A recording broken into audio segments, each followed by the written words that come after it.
Now that you've experienced the drop table and seen how comfortable and relaxing the adjustments truly are, we're going to be performing a side-lying adjustment.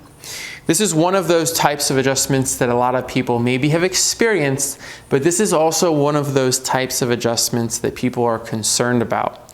So that you can have some comfort in knowing that what we're doing is safe and effective, we've asked one of our patients to model for us today. So, can you turn onto your side, please?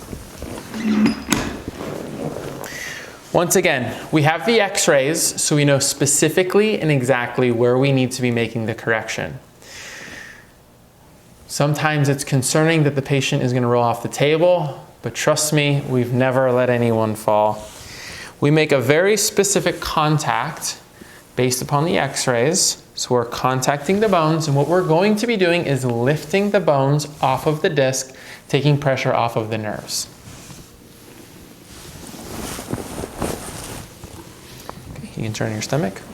So the adjustment is very subtle, yet extremely effective when we know specifically where the correction needs to occur.